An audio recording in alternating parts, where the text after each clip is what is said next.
लेकिन इतना ज़रूर है कि कोई जीतता है तो वो हारता भी है। Every day is not Sunday. ऐसा नहीं है कि कोई जीत रहा है तो हमेशा जीतता ही है। ठीक है, एक चुनाव हम हार गए तो वहाँ क्या कमियां रही, उस कमियों को दूर करके फिर से हम लोग चुनाव में जाएंगे। ऐसा नहीं है कि एक चुनाव से नीरज जी को यह दिखला दिया जाए कि वो हारे हुए उम्मीदवार हैं। वो खुद ही भी जीत के ही एमएलसी बनते हैं। कोई ऐसा नहीं नॉमिनेटेड एमएलसी है नहीं। इसलिए ये कौन से कैंडिडेट होंगे इसको लेकर के कयास भी नहीं लगाया जा सकता है। नमस्कार, आप देख रहे हैं लाइव बिहार। मैं आपके साथ रूपम।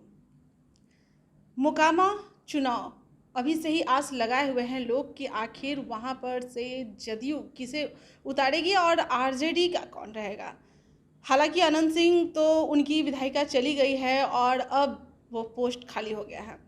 मैं जदयू में हूं और यहाँ पर हमारे साथ निखिल मंडल जी जुड़े हुए हैं जो कि प्रवक्ता हैं। हम उन्हीं से बात करते हैं कि आखिर सर मुझे ये बताइए कि अब मोकामा चुनाव में कौन रहेगा आप लोगों की तरफ से। देखिए, ये एक तो फिलहाल अभी जस्ट जजमेंट के आधार पे वो सीट वैकेट हुआ है। निश्चित रूप से जो एक रूल बना है कि 2 साल से अधिक अगर किसी भी व्यक्ति को सज़ा मिलता है तो वो अपनी विधायकी को खोता है। उसी के तहत अनंत सिंह जी पूर्व विधायक हो गए हैं। निश्चित रूप से अभी ये कहिए कि कुछ ही दिन हुए हैं और जब चुनाव घोषित होगा उस समय हमारे टॉप लीडर्स जो हैं दे विल डिसाइड और अपने शीर्ष नेतृत्व के तहत एक बेहतर उम्मीदवार जो कि वहाँ के लिए मोकामा के लिए बेहतर सोच सके वैसे किसी उम्मीदवार की चयन होगी। मुझे लगता है ये बहुत ही पहले ये पूछा जा रहा सवाल है और ये सवाल मुझसे यूँ भी पूछा नहीं जा सकता क्योंकि मेरे विशेष अधिकार से बाहर का सवाल है। ये जो हमारे शीर्ष नेतृत्व है वो तय करेंगे। भले ही आप कह रहे हैं कि बहुत पहले ही पूछा जा रहा है, लेकिन अनंत सिंह का बिहार में एक अलग ही नाम रहा है और लोग जानना चाह रहे हैं, देखना चाह रहे हैं। और जदयू से भी नीरज कुमार पहले लड़ चुके हैं उपचुनाव और जो कि हार का सामना करना पड़ा है। तो अभी कहीं ना कहीं सुनने को ऐसा मिल रहा है कि फिर से कहीं नीरज कुमार ही तो नहीं उठने वाले वहाँ से।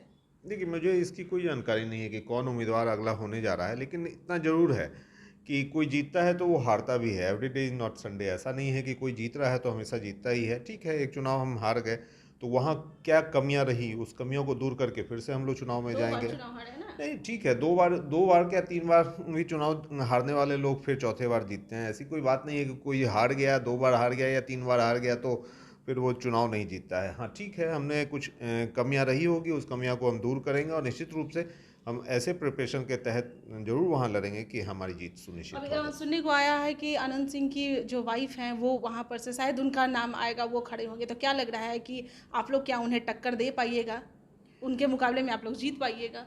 देखिए, कौन सामने है इस पे तो हम लोग अभी चुनाव लड़ते ही नहीं है। हम लोग अपने मुद्दे, अपने नेता, उनके जो नेतृत्व के तहत जो बिहार में काम हो रहा है, जो डेवलपमेंट वर्क है उसके तहत हम चुनाव में जाते हैं। पॉजिटिव पॉलिटिक्स के तहत हम चुनाव में मुद्दे के आधार पर जाते हैं। बाकी ये तो जनता डिसाइड करेगी कि उन्हें कौन पसंद है। काम करने वाला पसंद है तो बहुत अच्छा, अगर कोई और पसंद है तो वो भी अच्छा। इसमें कोई परेशानी नहीं है। तो जनता डिसाइड करती है और जनता जिसे भी पसंद करेगी वो सम्मान होगा। अभी से आप लोग लग रहा है कि उतना ये नहीं है। नहीं, मैंने क्या कहा कि अभी जस्ट ये फैसला आया है और निश्चित रूप से इसको लेकर के मीटिंग्स होंगे, सारे टॉप लीडर्स बैठेंगे, वो बैठ कर तय करेंगे कि अगला चुनाव कौन लड़ने वाला है। और कयासों के बाजार में बहुत से नाम हो सकते हैं, लेकिन ये तय तब होगा जब हमारे नेतागण बैठेंगे और जो टॉप लीडर जो हम सब के नेता हैं, मुख्यमंत्री नीतीश कुमार जी, उनके तहत तय होगा कि उम्मीदवार कौन है। मेरा लास्ट सवाल ये है कि नीरज कुमार को हार का सामना करना पड़ा है, तो क्या फिर से वही चेहरा, क्या उन्हें ही उठाना चाहेंगे आप लोग, क्योंकि नाम तो ये आ रहा है? हम ये नहीं कह सकते कि वो दोबारा आएंगे, लड़ेंगे या नहीं लड़ेंगे। ये वो अगर चुनाव एक हारे हैं तो कई चुनाव जीते भी हैं। तो ऐसा नहीं है कि एक चुनाव से नीरज जी को यह दिखला दिया जाए कि वो हारे हुए उम्मीदवार हैं। वो खुद ही भी जीत के ही एमएलसी बनते हैं।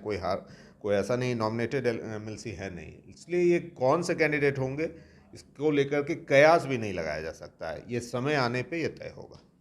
चलिए, तो आप सुन रहे हैं कि जदयू में निखिल मंडल जी हमारे साथ थे और ये बात कर रहे हैं। उनका कहना है कि अभी ये कयास जो लगाए जा रही है ये बिल्कुल ही निराधार है, क्योंकि अभी ये लोग सब लोग बैठेंगे, उसके बाद पता चलेगा कि आखिर वहाँ से किन्हें खड़ा किया जाए। और बाकी मालिक जनता है, जनता जनार्दन है, जनता देखेगी, डिसाइड करेगी कि आखिर वहाँ से किसे जिताया जा रहा है। फिर उसके बाद सब लोग उसी पर तैयार रहेंगे। चलिए, फिलहाल के लिए बने रहें लाइव बिहार के साथ। धन्यवाद। लाइव बिहार यूट्यूब पर सब्सक्राइब और फेसबुक पर लाइक जरूर करें।